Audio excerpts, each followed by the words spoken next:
Thank you so much for joining us tonight. My name is Barry Erickson, and I'm Community Engagement Coordinator here at Wheaton Public Library. Tonight's program is part of our ACES series.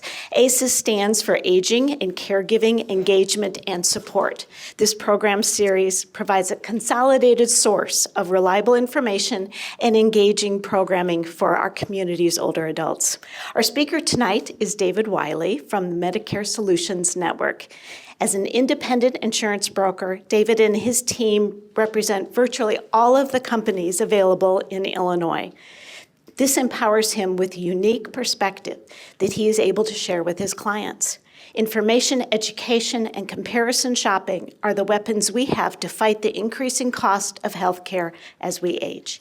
He knows that knowledge and good healthcare can combine to save thousands of dollars during the Medicare journey. As an agent, advisor, and advocate, his passion is helping people navigate the world of Medicare and saving people money in the process, which is why we're here.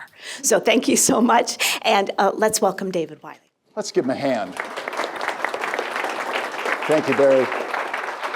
First thing we want to do, good evening, let's do a sound check. Everybody can hear me, I'm mic'd up. Can you hear me in the back? We good?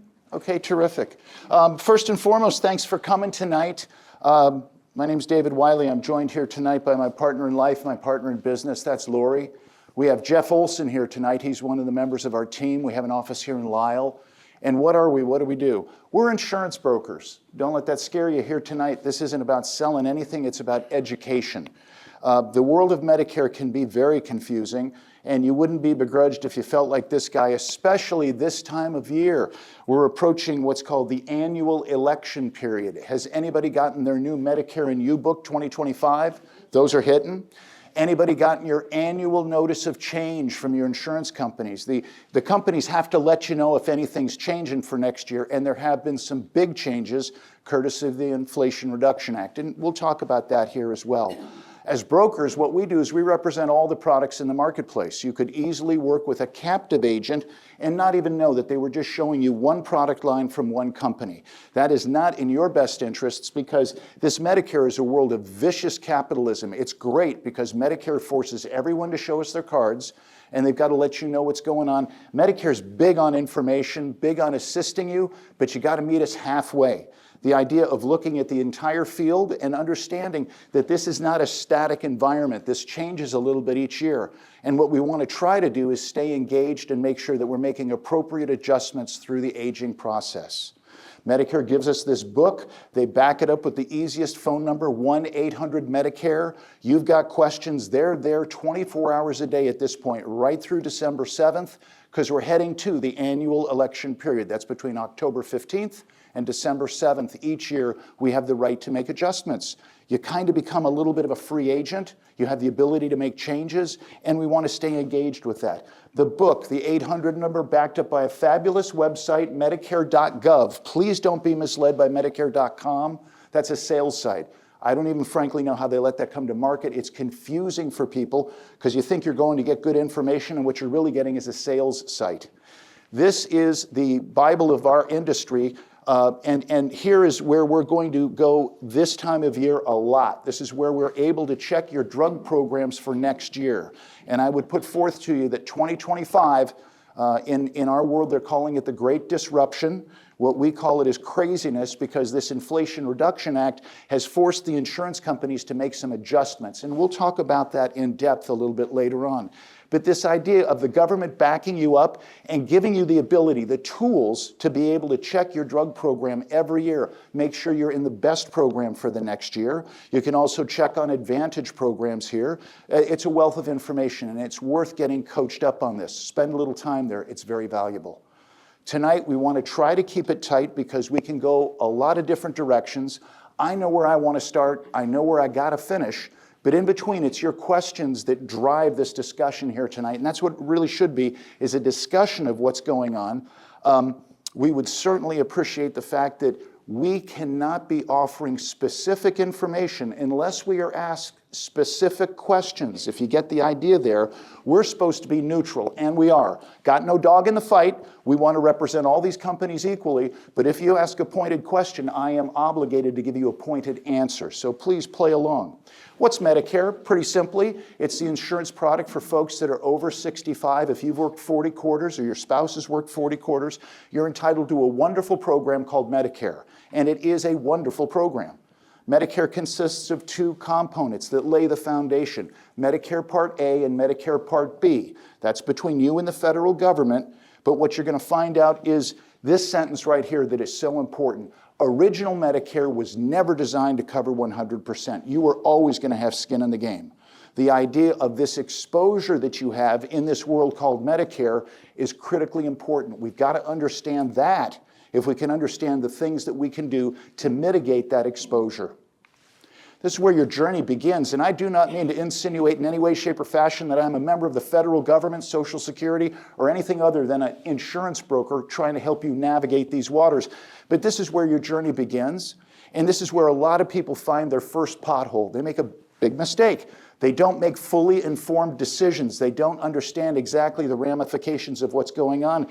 And I assure you, as you approach 65, all your friends and family want to tell you what to do. The guy at work has got suggestions. Everybody has their 2 cents worth. And one of the commonest mistakes is that they'll tell you that you've got to activate Medicare. You're turning 65.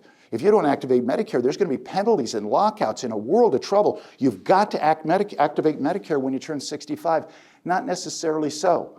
There's rules of engagement that we want to be aware of, one of which is that if you continue to work, and a lot of baby boomers continue to work. A lot of baby boomers are in better shape at 65 than their parents were at 55. And if they continue to work, and where they work there are more than 20 people that work there, that's called creditable coverage. Creditable coverage allows you to potentially delay activating your Medicare A or B. Well, I've never heard of that before. I thought there was going to be big problems. And your cousin will tell you that he screwed up, and you'll see that there are penalties, but these are people who did not understand the rules of engagement. This used to be the golden finish line for our parents. I would challenge you, if you saw their Medicare card, they probably activated Medicare the first day of the month in which they turned 65. That was always the finish line. Activate your Medicare, get your Social Security, take the grandkids fishing. But the baby boomers are driving significant changes here. They like their job, they like the income, and they love the insurance. Well, if you've got your creditable coverage insurance through work, you don't need to activate this. Hang on a second. A typically can't hurt you because A has no premium, but that B does have a premium. And we see far too many baby boomers who come to Medicare, they were told to activate it, they take their A and B, only to find out years later, your primary insurance was through work, or your primary insurance was through your spouse who was working, and you never needed to activate that Part B. We had a gentleman several years ago waited till 82 to decide that Medicare was better than the coverage he was on through his wife's coverage, but he had picked up the Medicare Part B when he turned 65, paid premiums for 17 years for something he never needed. That's not the time to find out. We want to find out in advance. Let's look before we leap. Understand there's a window of opportunity. Even if you don't have creditable coverage, 3 months before your birth month, and 3 months after, you have the ability to come get this program, simply based on the fact that you're turning 65 and you've worked 40 quarters or your spouse has worked 40 quarters. Everything in the world of Medicare is done individually. This is a new world, it's a different world. I'd put forth to you, it's a better world than what you've had before because one, you've got a new sheriff in town. Medicare is watching over you and protecting you from insurance companies by forcing them to give you information, helping you to make fully informed decisions. That's what we do. This idea of separate coverage opens up an opportunity. Many people come to Medicare, and I understand it, you're bringing an under 65 mindset to an over 65 world. Let's change that for a second and erase the chalkboard and think for a moment separately. It's not unusual. Husband and wife have been employed. He's been employed for years, and they've been on the employer coverage. And we've always been a couple, and we'll always stay a couple. And we're not trying to break you up, but what we're saying is individually, you might find there's opportunities here. You work, and you've got insurance, and it's a beautiful thing, and you pay $500 a month, and that's a deal for the two of you. But have you ever looked at that? Did you ever tear it apart? Did you ever come to the understanding they love you, you're working there, you're $80 a month, your spouse is $420. wait a second, if we've got that kind of money, this could operate in a better fashion. This could be a better option than what you've currently got. The idea of looking at this and looking at this in advance, people always want to know, when should we start talking about Medicare? And I always say, whenever you feel your blood pressure going up, this is a good time to get coached up and understand what your options are. Medicare would always start the first day of the month in which you turn 65. I was speaking with a gentleman today. He turns 65 on October 11th. And Lord forbid, the man's done nothing. And I'm sorry, I'm not picking on anybody, but you need to be ahead of the curve on this thing. The government does not turn swiftly. Do we know that? You're not going to go to the Social Security office and get a temp. They're going to take 4 to 6 weeks to generate this card. Let's be ahead of the curve. They won't send you the card automatically. The only way they do that is if you're receiving Social Security benefit payments, maybe a widower, or you declared early, you can take your Social Security benefit at 62. But the idea that this is all done through the offices of Social Security. There's no Medicare offices. Everything's done through Social Security. 2 separate benefits, okay? Medicare is the medical benefit. Social Security is where they give you back less than you ever gave them, okay? We can have the 2 separately. We don't have to have them together. You can take this and continue to work. This may be better coverage, and I'll put forth to you later on, we'll show you how it could be significantly better coverage than what you currently have through work. A has no premium, typically can't hurt you. The only reason you wouldn't take A, even when you had an employer plan, is if you have an HSA, a health savings account. If you have one of those, you know what I'm talking about. That's a specific kind of insurance where you have the ability to make tax-deductible contributions into a bank account. But other than that, A, with your employer plan, can't hurt. It's just going to ride shotgun. It could provide some additional benefits, and we'll talk about that here in a second. A can't hurt you, but B can, because B has a premium, and we don't want to be premature in activating that. That premium this year is $174.70 per person per month. Remember, everything now we're doing is going to be done individually. $174.70 per person, but also understand that this Medicare thing is expensive, and the government is looking to feed the beast. And how do they do that? Well, they're very excited to participate in your success. And what they're going to do is they're going to look at your tax returns, and they're going to look at how much you made as a married couple filing jointly or even as an individual. And if you make more, they're going to charge you more for the Part B. And they're not done. They're going to charge you more on the drug program as well. Nowhere near as usurious, but certainly more money. And how does this work? This thing's called IRMA, your income-related monthly adjustment amount. Usually when we throw this up, the audience gets real quiet because you may not realize that you've been making strategic decisions that are going to have a sonic boom effect. Why? Because the government is always a step behind. In 2024, they can only see your 2023 returns. Your 2023 returns actually report what you made in 2022.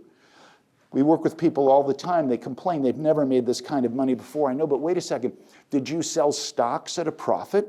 That's capital gains. Did you do a transfer? A lot of people are hot now on transferring money from their 401k into a Roth, right? Make it tax deductible or tax-free. Well, that transfer was taxable. That was income. And people make decisions today that could have ramifications further down the road.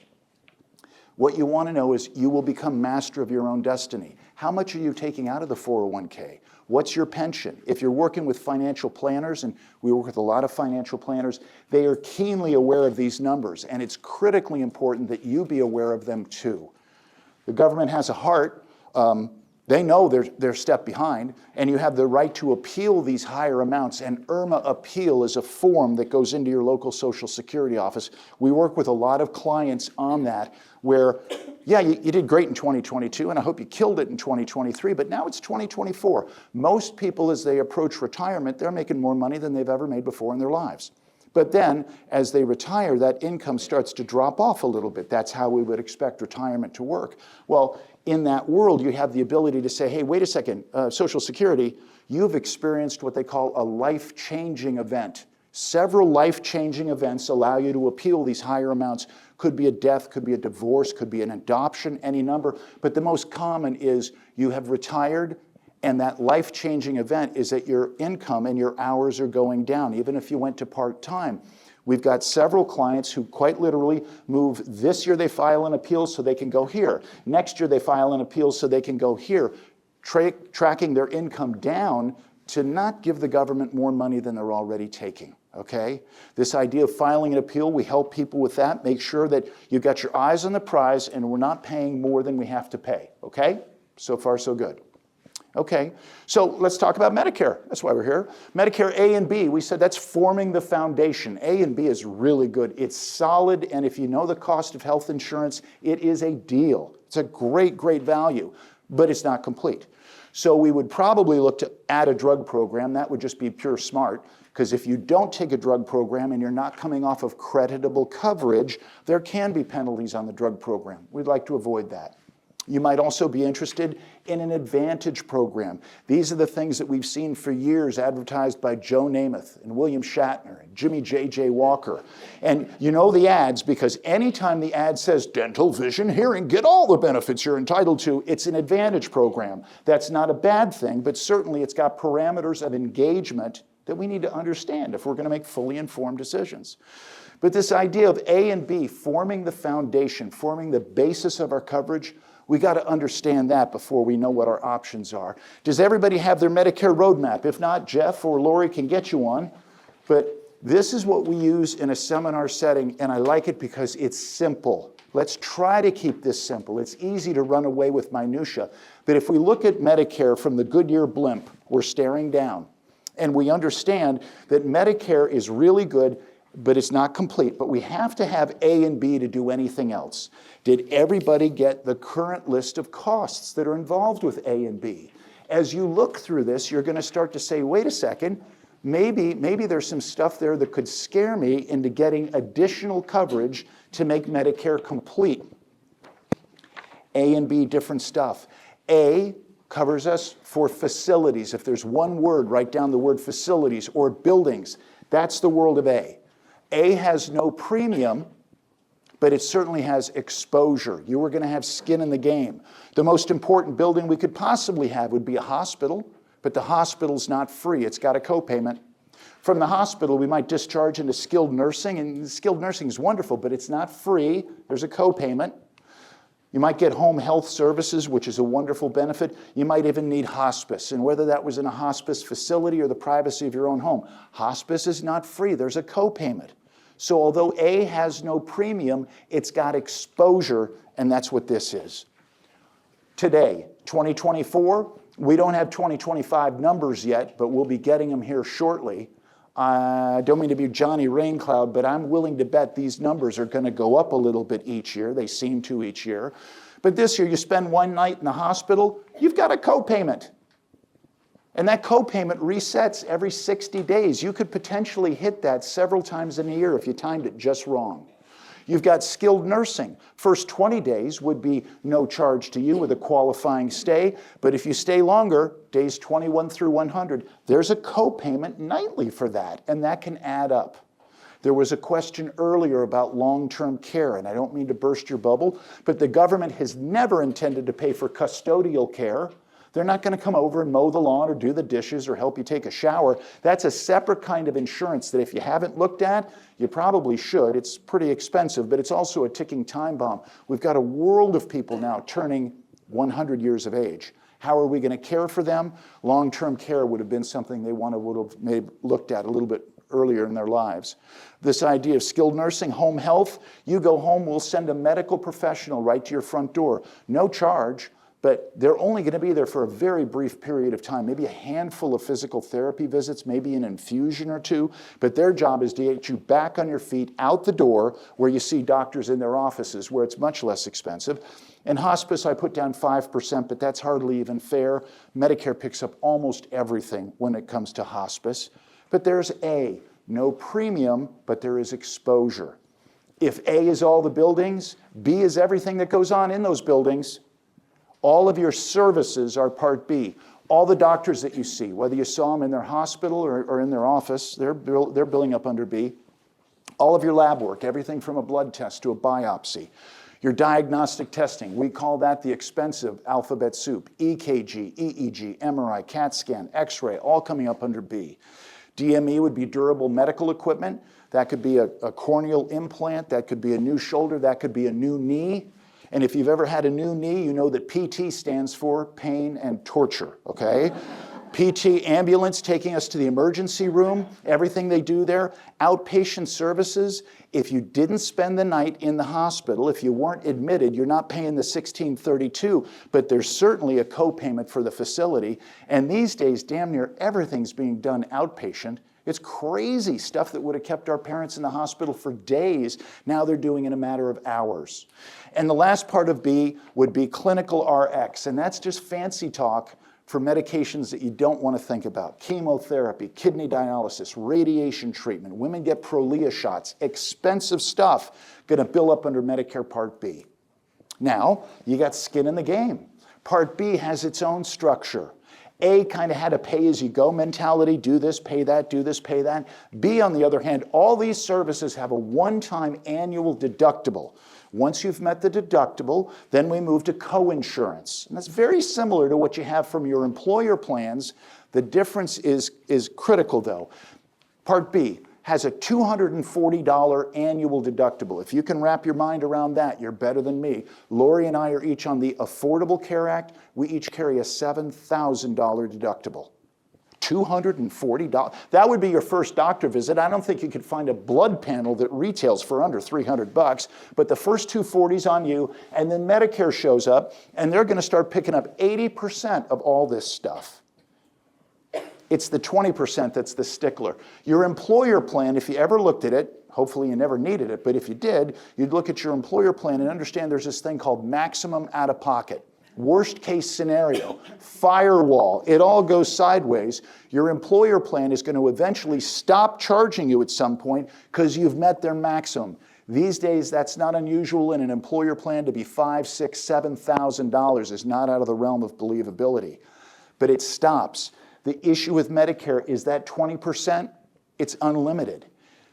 It's an unlimited benefit, but it's unlimited exposure. And what that means is if you need 5 knee replacements, they'll pay for 5 knee replacements, but you've got a copayment that resets every 60 days on the hospitalization. You've got a copayment on skilled nursing. Hopefully you never need hospice.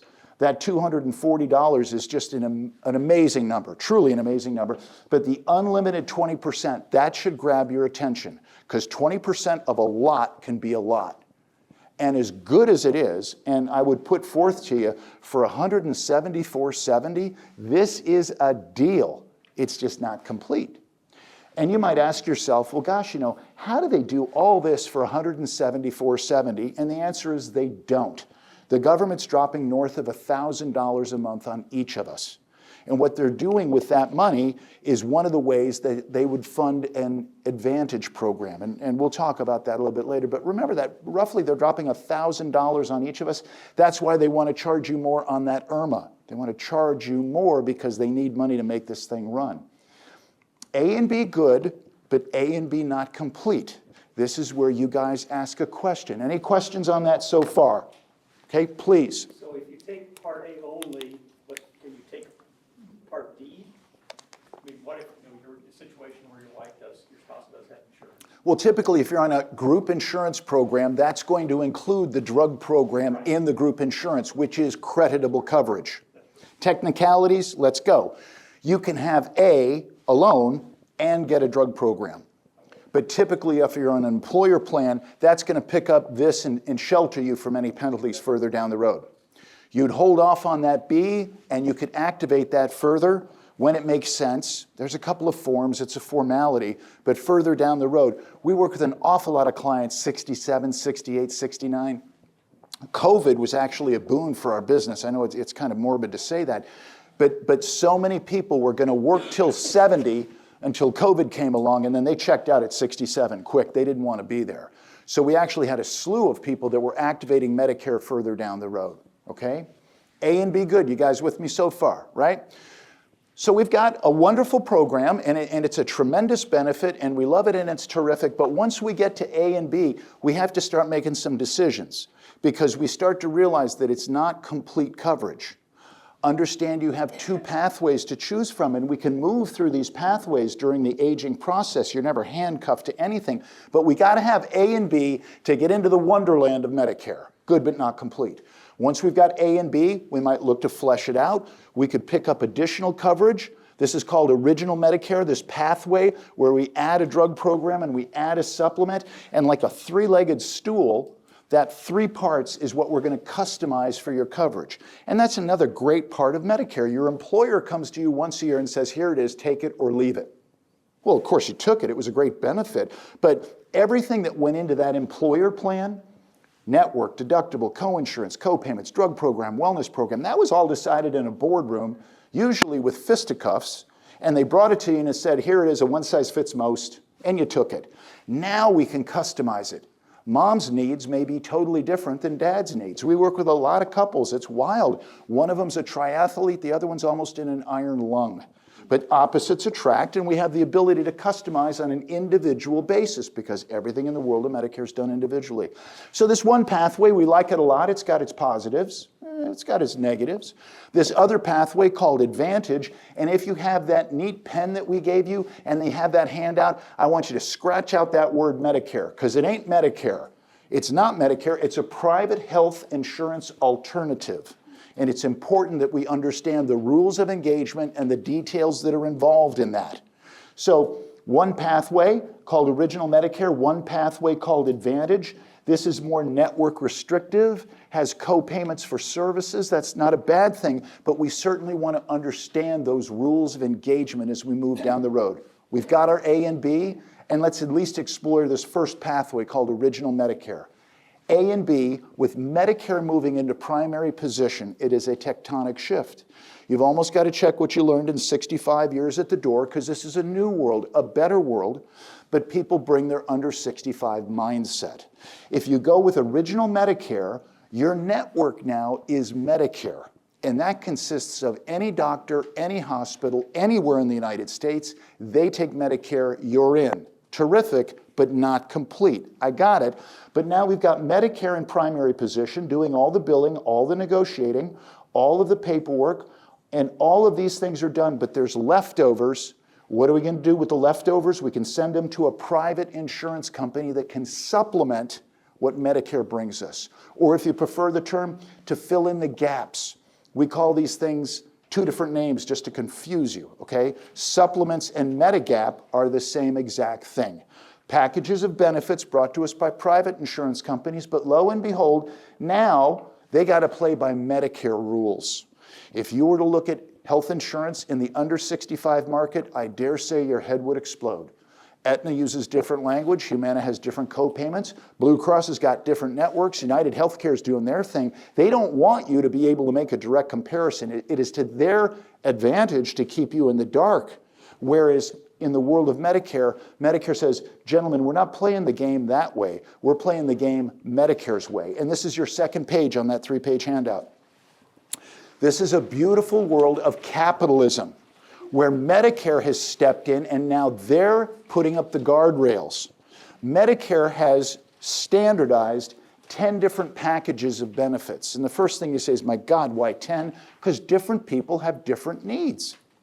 On this field of play, Medicare says what each letter represents, and I can show you on this field of play, if you want the penthouse, we got the penthouse. Are you okay with the pup tent? We got the pup tent.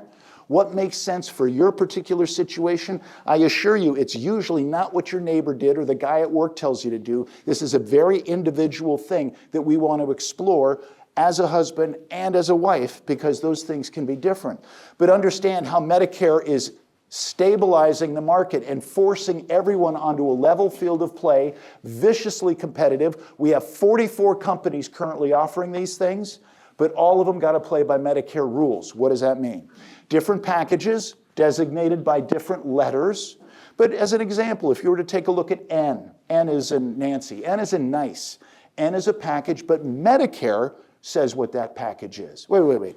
So you're telling me that N from Blue Cross Blue Shield would be similar to N from Mutual of Omaha? No, it's not similar. It's identical. Medicare says what N is, not the insurance companies. Yeah, but wait a second. I know my doctor takes Blue Cross Blue Shield. Does my doctor even take Mutual of Omaha? No, sir. Does your doctor take Medicare? Medicare's now primary. Medicare's your network, and people have a tough time divorcing themselves from what they learned in 65 years, where you've got to stay in network. If you go out of network, you're going to get clobbered. Come to Medicare, what's your network? Any doctor, any hospital that takes Medicare. We've got 10 packages of benefits. We've got 44 companies offering these packages of benefits. Well, if N is N and the network is the network, well, then what's the difference? Competition and capitalism and transparency. These companies can all see what they're doing, and they're all beating each other over the head to win your business. It's a beautiful self-correcting mechanism, because every year we have at least 2 or 3 new companies that jump into the market, and I know what they're doing. You may not, but I know what they're doing. They're going to lowball the market. They're going to try to win business, and they're going to do that by offering broker bonuses and by lowballing the market. But please don't tell me in your first year, your accountants are smarter than the guys who've been in the market for decades. You can't be $30 less than a big player and sustain that. You're below market, and eventually it's going to catch up to you. One of the beauties of this new world is the concept of the risk pool. If you decided to do N with AARP, you'd go into a pool with everyone that chose N from AARP in the Chicagoland area. You could have a terrible year. First diagnosis, dread disease, snake bite, car wreck, fall off a roof, stroke out. They can't come to you and single you out. They have to share your claims with everyone that's in your pool. Larger pools are much more stable than smaller pools, and I know the smaller companies come to market and they're desperately trying to get to critical mass, but there's always that one lung transplant, or the guy that goes on kidney dialysis, or some major medical malady, and then you're throwing in with maybe 200 or 300 people sharing that guy's claims. I don't want to share claims with 200 or 300 people. I want to share claims with tens of thousands of people. Typically here we're going to look to the big players. There's really 4 of them where we care to place the business because they've been steady and strong. They've got great financials, and I can show you their track record. I can also show you the graveyard of companies that have been here. They were flavor of the month. They looked really good. My management wants to know why we're not selling it, because I don't believe they can sustain those prices. And those smaller companies are the ones that'll jump up on you in the later years. Huge rate increases are not what we're looking for. This is where we want stability. These packages of benefits run the gamut. Penthouse would be certainly in years gone by called F. F is in fabulous, F that agents love to sell. We all get paid commission based upon what you spend. And it drives me crazy because the cornerstone of the insurance industry seems to be let's scare the bejesus out of people and load them up while we get the chance. And F for years was very popular because it was so easy to understand. As long as you paid that check every month, just mail them a premium and all this goes away. No deductible, no coinsurance, no copayments, nothing. That sounds great for a brief moment or two, but let me tell you how insurance companies work. They're happy to do whatever you want them to do. The more you want them to do, they're happy to do it, but the more they do, the more they charge. And it never took long to see that F is for foolish. G is a better opportunity because G introduces the concept of risk sharing, and that's all insurance is a sharing of risk. The more risk you're willing to assume, the lower the premiums. The more risk you want the insurance company to assume, they're happy to do it, but the premiums will be higher. The only difference between F and G, if you look there, there's an empty box. You'd be paying for that. That's the Part B deductible. This year, that's $240.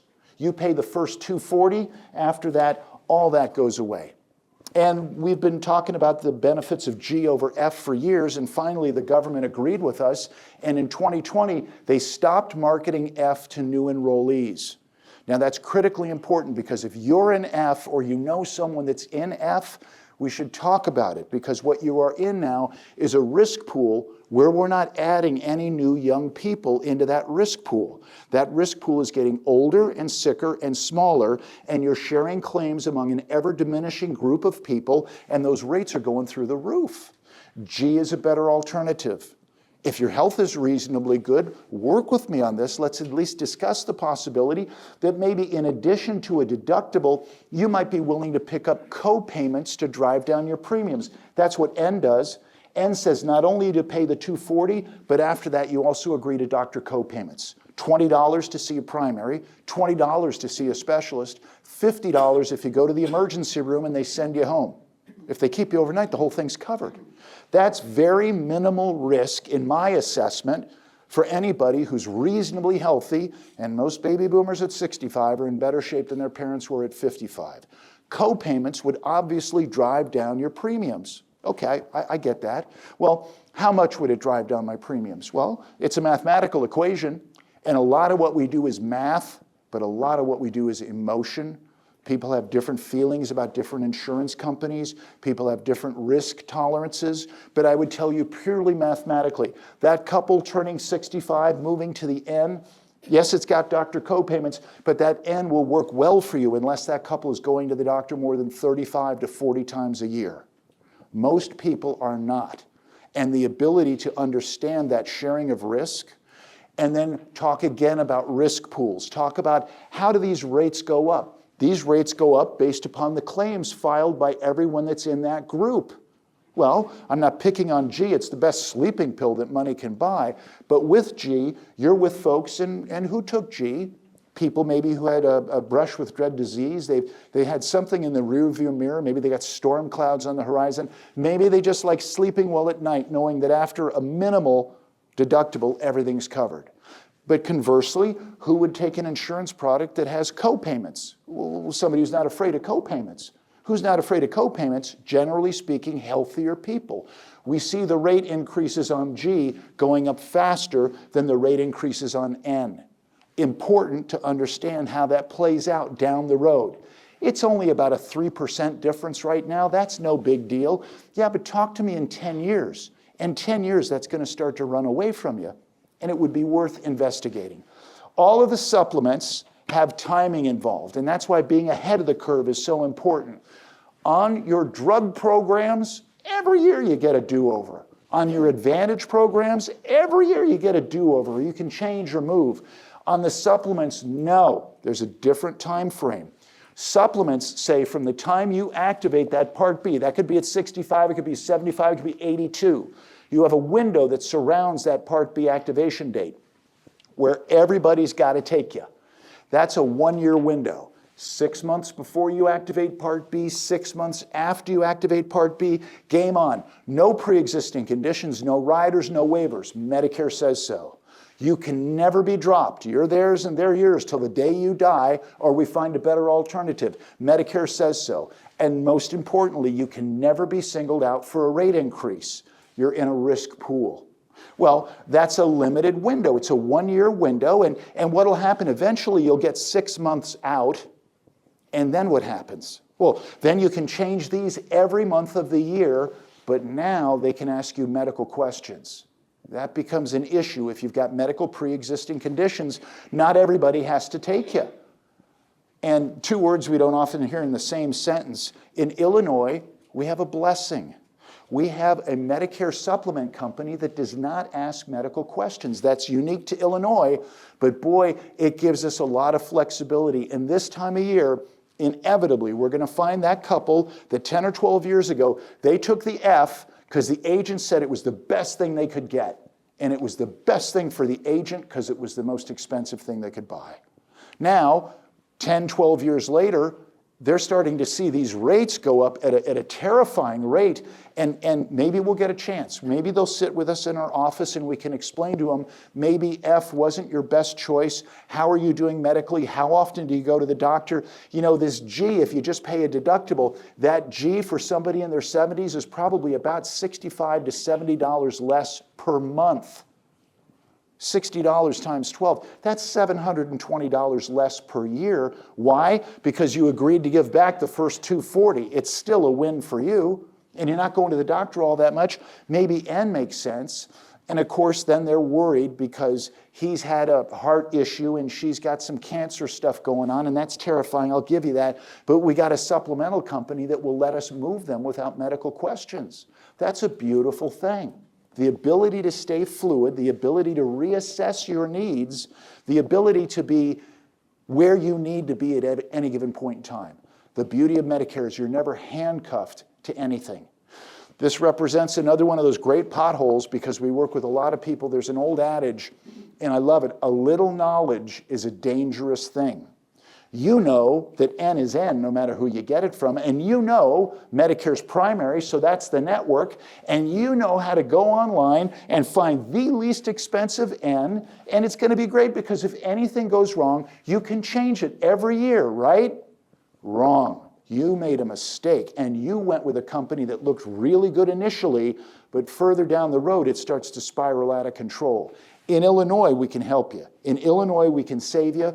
In other states, that's a tactical blunder because you've hitched your wagon to a very small risk pool, and they start taking hits, those rates go up exponentially. Kind of scary.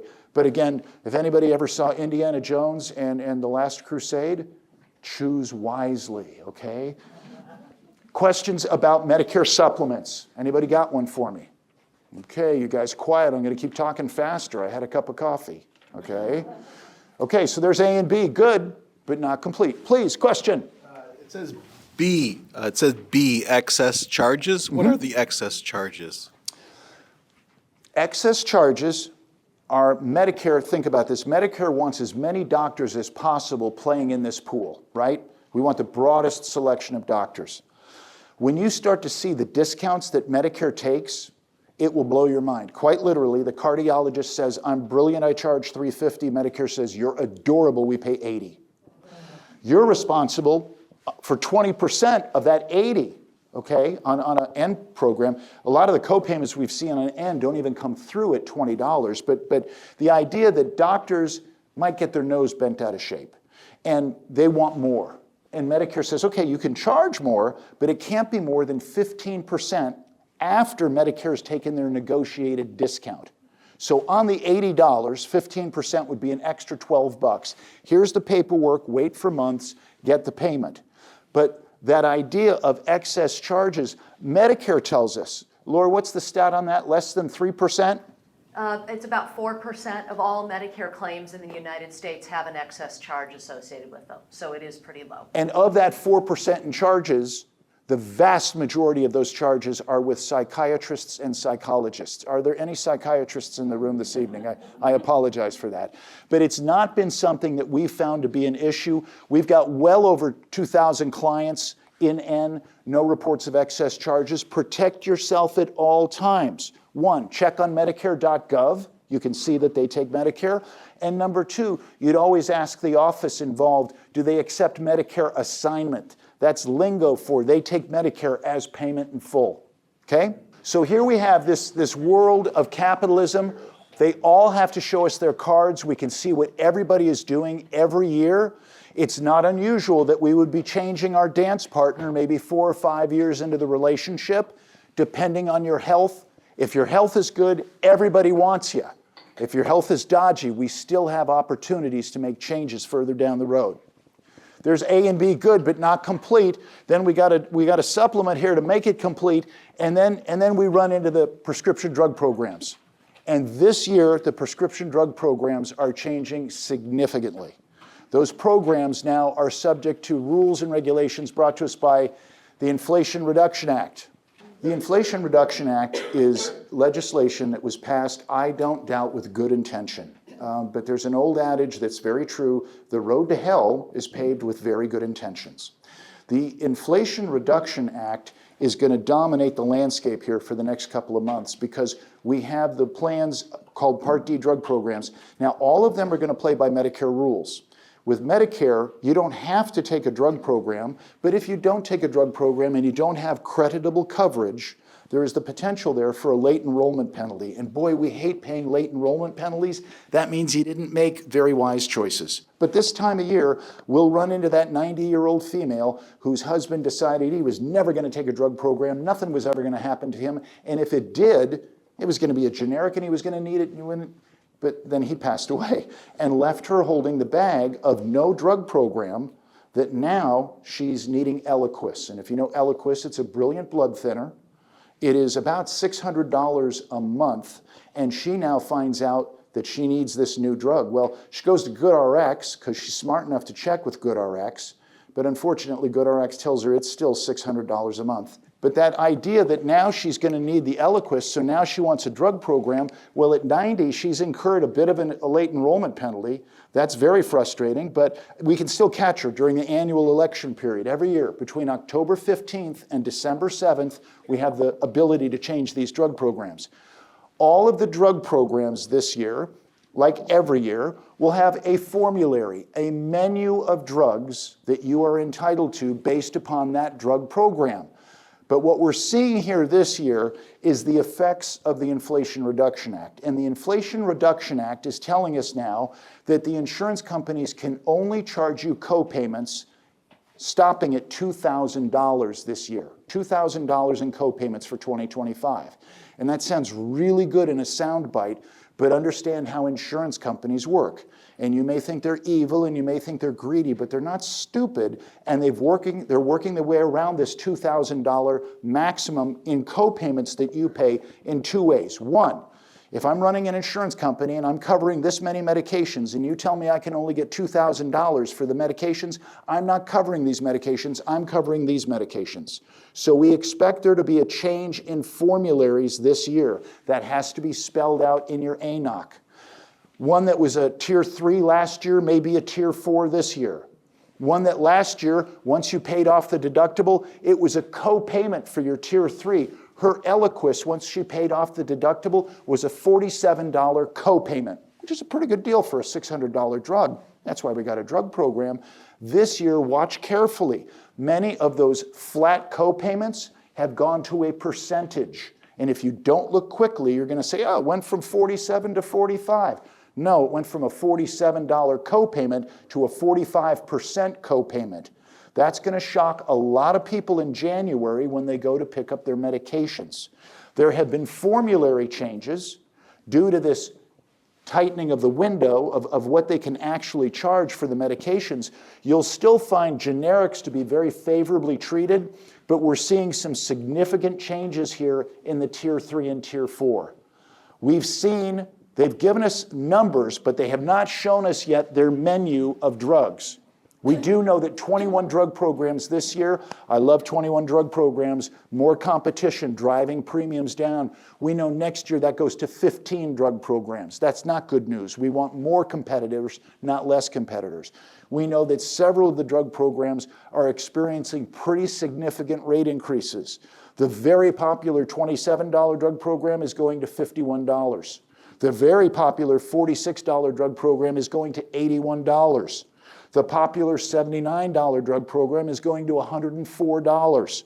This will be outlined for you in your annual notice of change.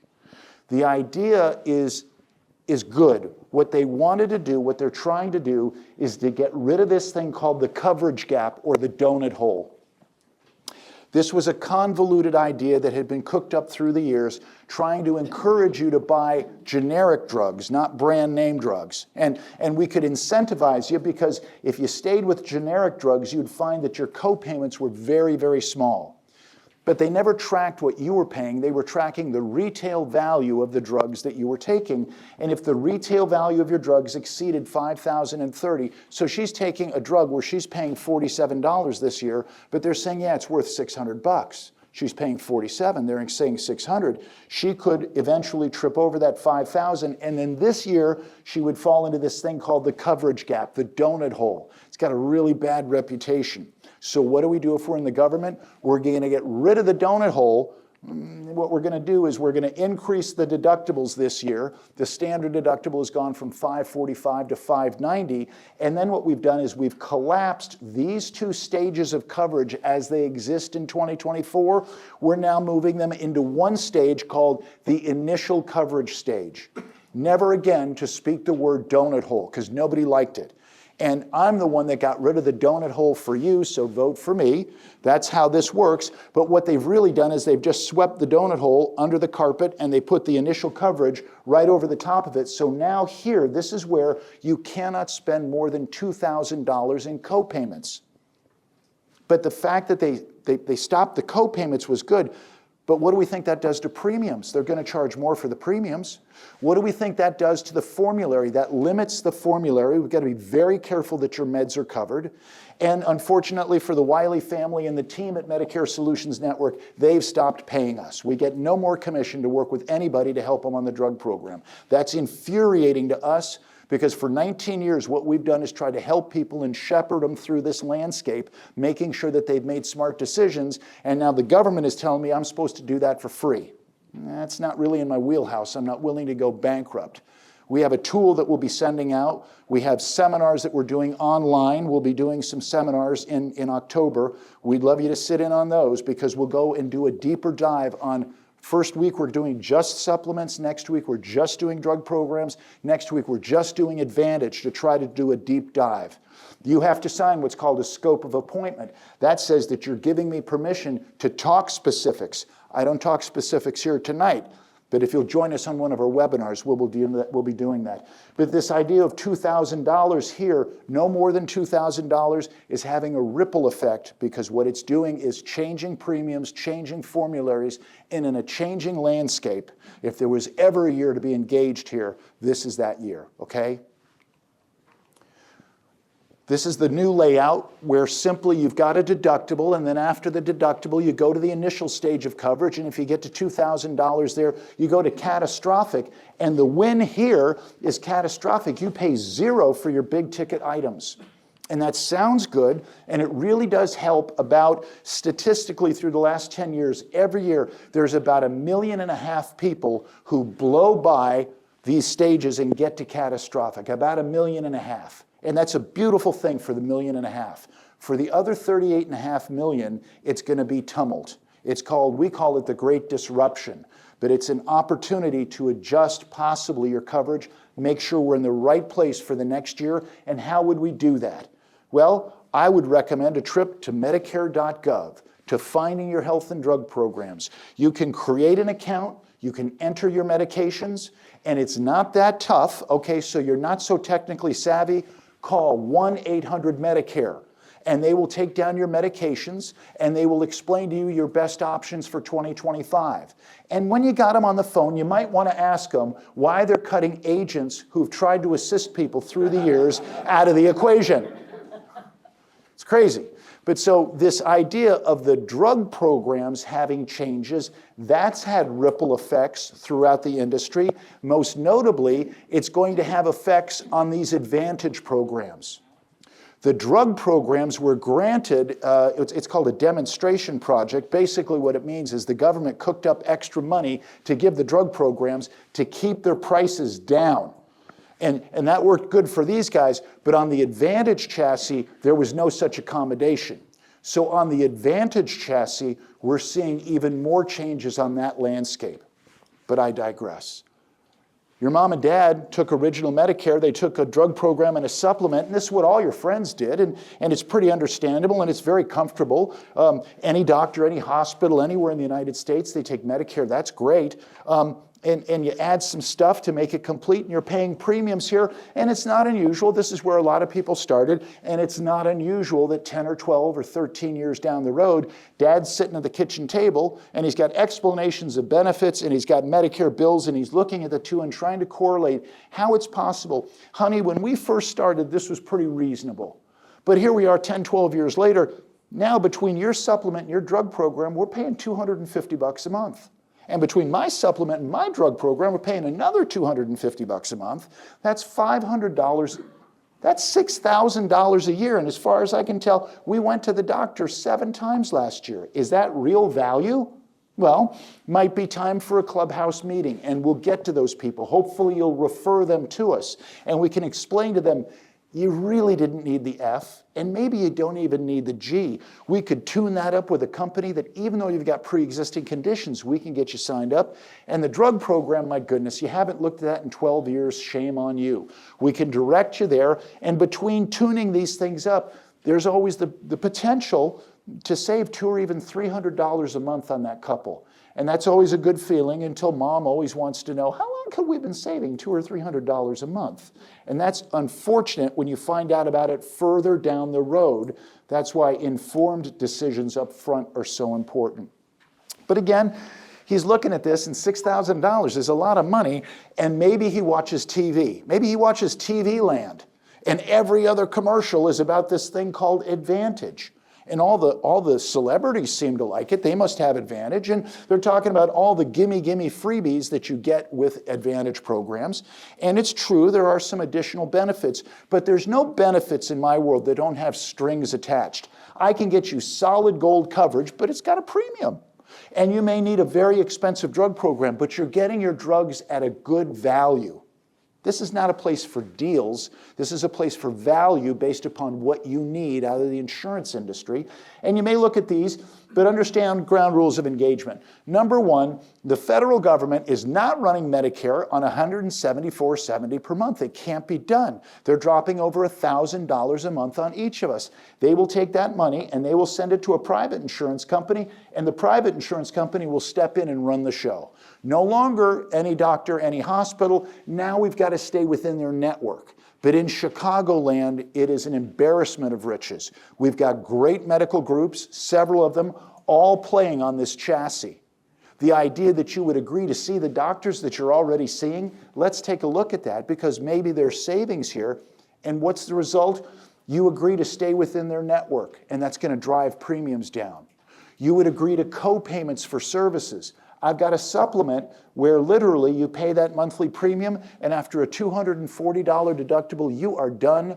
MRI, CAT scan, X-ray, iron lung, kidney transplant, 6 weeks in the hospital, you never see a bill, but you're paying a premium for that. There could be value there. This idea here, you agree to network restrictions and you agree to an a la carte menu of co-payments for services. Well, wait a second. We went to the doctor 7 times last year and we dropped $6,000.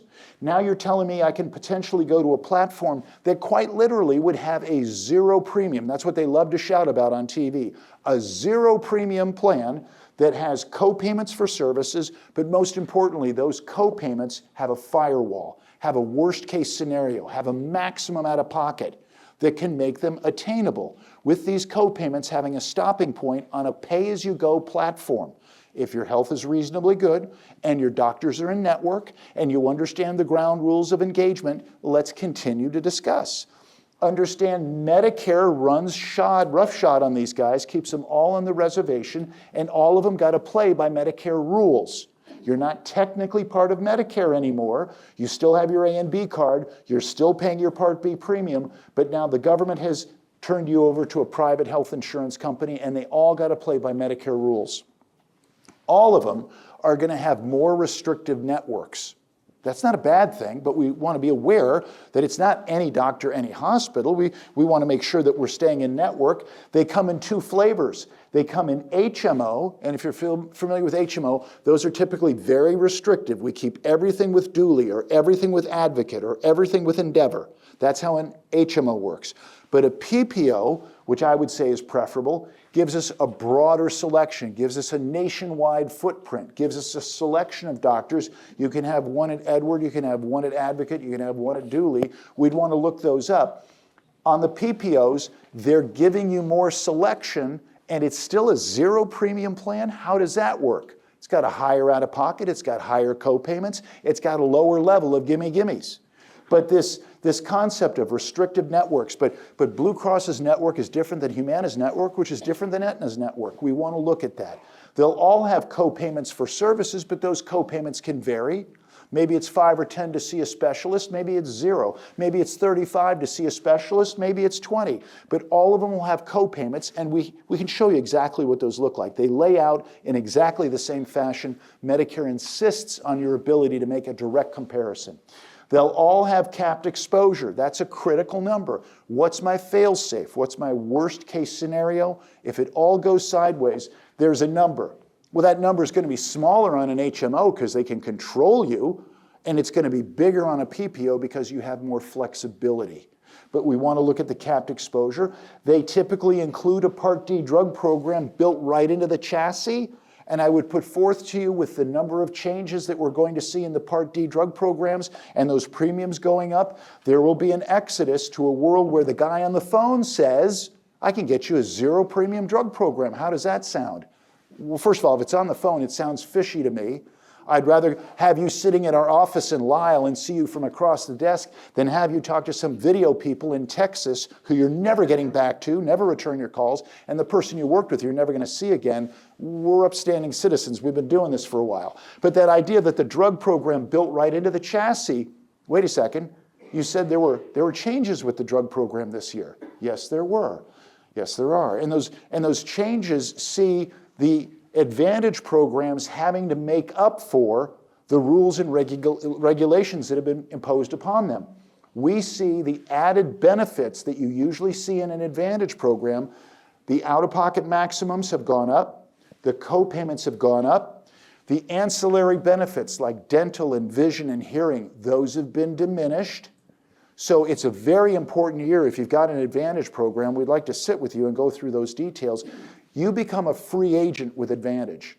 Every year, they have the right to renegotiate the contract, and they're currently doing that this year. They're going to give you the new benefits for 2025. If you're just on autopilot, it'll roll over automatically. You don't need to do anything, but you'd be foolish not to take a look, not to understand that these things can change. And they're all available to us during this annual election period. You can move from an Advantage to a different Advantage. You could move from original Medicare here, and it's pretty enticing for the guy who knows he's going to spend at least $6,000 next year based on his current premiums if he does nothing. The idea of putting that $6,000 into the cookie jar and using that to finance the idea of an Advantage program. Medicare protects us. Medicare says if he decided to do that, if he decided to try that Medicare Advantage program for the first time, you've got a 1-year trial right. Anytime in the first year you decide you don't like it, in that first year, there was something you didn't read, you didn't realize every physical therapy visit was a $30 copay. I didn't realize that. Well, you're going to realize it if you work with us, because I'm going through page 16 showing you everything. But maybe you didn't like it. In that first year, we can bring you right back over here. After the first year, you've committed for another year, but Medicare still protects us because every year you get what we call the Medicare mulligan. January, February, and March of every year, you get a 1-for-1 change. You can change your Advantage program, or you have the ability in Illinois to come back over here with a Medicare supplement that does not ask medical questions. Nationwide, that's not the same thing. If you're in Florida and you move this way and you stay longer than a year, now you want to come back over here. These guys are going to ask you medical questions. They could stop you from making that change. That's why it's very important to understand the rules and parameters of engagement. It's an original Medicare replacement plan. A and B are going in a drawer. Now we agree to keep everything with that insurance company. You're rewarded for that with lower premiums. You've got these things that are available by county. That means what's available in Cook and Kane and Will might be different than what your brother has in Missouri, but we can show you exactly what those things look like. And then they do include additional benefits. The big one, catnip for seniors, dental, vision, and hearing. They harp on that. But please understand, these are wordsmiths. They are advertising, and what you hear is not exactly what they say, because they say dental benefit, and you obviously think it's dental insurance. It's not. A dental benefit can be pretty limited. Dental floss is a dental benefit, okay? Getting your teeth cleaned twice a year, that's a dental benefit. But some of these, when you're thinking bridge and root canal and crown, they're not thinking that at all. They're thinking a couple of cleanings as long as you go to our guy in Evanston. That might not be your cup of tea. Be careful on the ancillary benefits. There's a lot of smoke, but maybe not a lot of fire there. Everybody loves silver sneakers. They all do that idea. But these ancillary benefits this year, we see them being reduced. That's not a bad thing. Let's understand, what was this intended to be? This was health insurance. You're talking about getting free groceries and help with your heating bill and free aspirin and toothpaste. That might not be driving the essential decisions that you need when you're looking at an Advantage program. Okay? Questions on Advantage? Please. Can you talk a little bit about the difference between the restrictive network and prior authorization? Sure. When you've got, Laura, you want to hit that? So the question is restrictive networks and prior authorizations, just so everyone knows. So with an HMO, traditionally, The issue with an HMO has been you agree to keep it all within the same network, and as such, with an HMO, to get better benefits and maybe a lower out-of-pocket, you agree that your primary is going to be a gatekeeper. And that primary is only going to refer you, and you need a referral to see any specialist, and he's only going to refer to you in his network, all advocate, all duly. That's how an HMO works. A PPO, a provider organization, is a broader selection. Many medical groups play in that pool. Here locally, most of the PPOs, you've got Endeavor, you've got Advocate, you've got Northwestern, you've got Dooley. There's a lot of players there. But because the insurance company is giving you more flexibility, they're not just giving you that for free. They're going to make up for that with higher co-payments and higher out-of-pocket. I prefer the PPOs because I know if I want a second opinion, I don't want it from the guy in the cubicle next door. I want to go to a different medical facility. A lot of people are in this world and they will take an HMO and not understand the rules of engagement because, again, when you're being sold an Advantage program, please be aware, these things pay double the commissions of Original Medicare. You will find agents, this is all they want to talk about. That's not all we want to talk about, but we want to talk about all of your options. But on the HMO, they'll tell you not to worry because with an HMO, anything happens that's an emergency, you're covered. Well, that's a partial sentence. The emergency is treated, but as soon as you've stabilized, they're rolling you into the parking lot and you got to get back to Illinois, back to your medical group. So HMOs don't travel as well as PPOs. PPOs have a nationwide footprint. Those don't travel as well as Original Medicare. We have several clients that have RVs. If you've got an RV, you want Original Medicare because you want to be able to see any doctor, any hospital that takes Medicare. And the basic, I mean, with an HMO, you're going to need both referrals and prior authorizations. With a PPO, you will still have prior authorizations.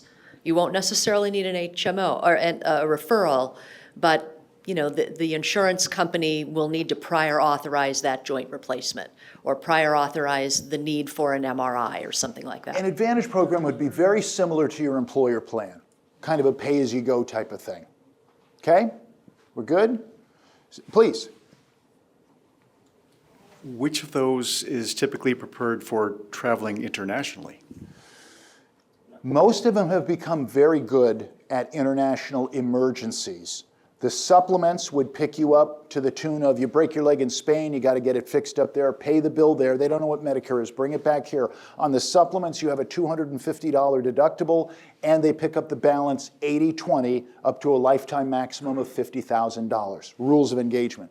On the Advantage programs, they've been even more liberal, and they would treat the same $110 co-payment that it is here for an emergency room is the same $110 you'd be held for responsible in Spain for breaking up your leg. But remember, they're only covering the emergency. They're not covering the need to get back home, to get to your doctors, additional things that you may need, okay? And the bottom line is you're paying for it there and getting reimbursed on the back end. Good, please. What is the process? As I sit here, I'm like, oh gosh, you know, we're on an Advantage plan and I think we need to be on Original. What is that process then? So what is the process of going from Advantage back to regular Medicare? I would is the suggest you question. talk to David Wylly. Okay. It's after a year. After a year, if you're a resident of another state, we've got a roadblock called medical underwriting. But in Illinois, if your health is good, all 44 supplement companies want you. If your health is dodgy, if you have a pre-existing condition, and they aren't looking for ingrown toenails, they're looking for major stuff. If you have a pre-existing condition in Illinois, we still have a carrier on the supplemental side that would take you without any medical underwriting. We can change you over as of January 1st, February 1st, March 1st, or April 1st. You have a level of confidence and flexibility. I have a tough time selling these in Florida. We're in 20 states. I have a tough time selling these in Florida because I know it's a one-way street. If you go into an Advantage program and over a year later you want to come back over here, well, why would you ever want to come back over here? Well, because there's a doctor I want to see that's not in network. I'm sorry, you just described a pre-existing condition. You won't be able to make that move. But as I said, in Illinois we have a blessing. Please. And what carrier is that will take you back without asking questions? Was that a specific question? Yes. I'm not shilling for them, but that's Blue Cross Blue Shield. One of our favorites, just one of our favorites. And it gives us a tool in our toolbox that most states you cannot do. So it's a good thing here. It gives us a level of flexibility, okay? So please. What are the other three things, very specific? We like Mutual of Omaha. She asked, what are the big four companies where we prefer to place that supplemental business? Blue Cross Blue Shield, largest in Illinois. United Healthcare, which is AARP, largest nationally.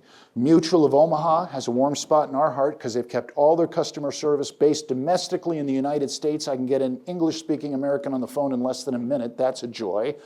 And then there would really be a tie for fourth between Aetna and Humana. Aetna and Humana, in my estimation, play much more vividly in the Advantage market than they do in the supplemental market.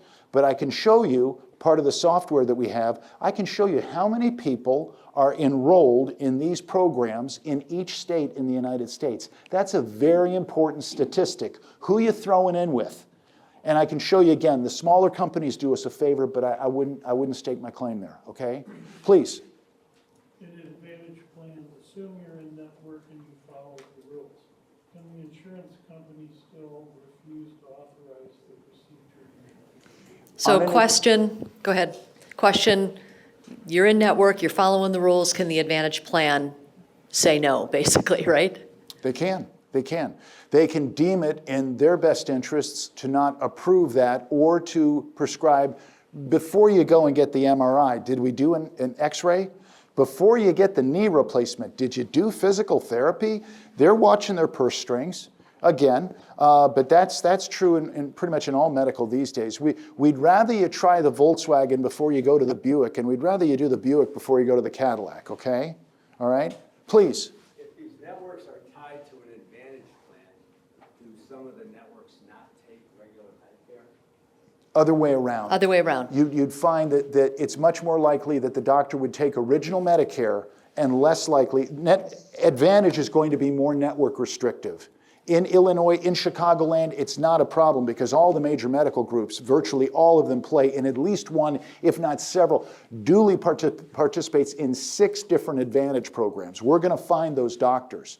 But then the question becomes, number one, is your doctor in a network of a program? And then let's put that program against the other program that has your doctor, against the other program that has your doctor, and make sure that we're looking at the one that has not only the lowest co-payments, the best drug coverage, all of these are variables that you want to check. One of the good things, I've been picking on them, one of the good things they've done with the Inflation Reduction Act, they're going to these companies now and they're saying, it's dirty pool that you advertised dental, vision, hearing, and more. And you've got people in your program that haven't used any of those benefits.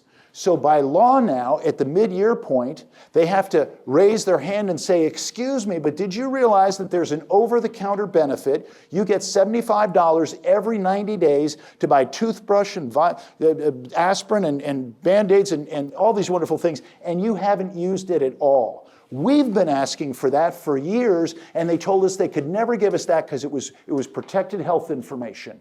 And now the government has said, no, that's something that these people need to know about, and they're leaving money on the table. If you understand the parameters of engagement, and if you're willing to play the game, and I don't mean to be flipped to call it a game, but this is a big chessboard. How are we moving the pieces to get maximum value? There are no deals, but there is value for your particular situation. We have a lot of people in Advantage who love them. We have a lot of people who prefer to be over here. We play both sides of that. The question is, what's right for your situation, okay? This is a highlight. Congratulations. Here we go. You guys have made it to the halfway point of my presentation. No, you haven't. But what you do know is that original Medicare is good, but it's not complete. We're going to back it up with a supplement and a drug program. That's one pathway called Original Medicare. It's got its positives, it's got its negatives. Nothing's perfect. Or you've got the idea of perhaps an Advantage program. All of this is on the table for you. All of this is worth reviewing. All of this is very important, not only before you get to Medicare, but when you're in Medicare, to make mid-course adjustments. You're never handcuffed to anything. We have some flexibility here that we would like to avail you of. We're in Lisle. It's Lori and it's me and it's Jeff Olson and it's Taylor and it's Robin. We've got a team of people to help you navigate these waters and make fully informed decisions. We charge nothing for our services, and the prices of what we offer you are exactly the same among the people that are videoing in Texas and the guy in Florida on an 800 number. Stay away from the websites. Stay away from the telescammers. I would always say I'd prefer to be sitting across the desk. We get a lot farther with a handshake than we do with a phone call, okay? So this idea of for the next, really, we're going on almost 8 weeks. The government gives us from October 15th to December 7th to touch every one of our clients. It cannot be done. We're trying here tonight.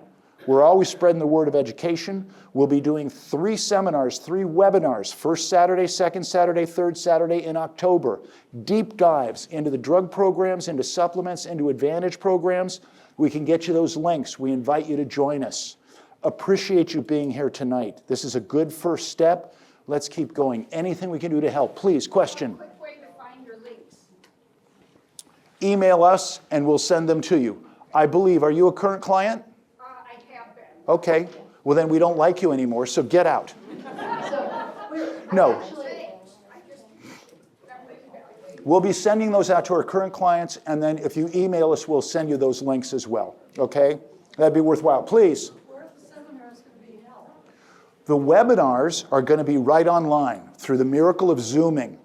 Now, we have another 7 seminars coming up in the area. We'll be in Carroll Stream next week. We'll be in Downers Grove. We'll be in Woodridge.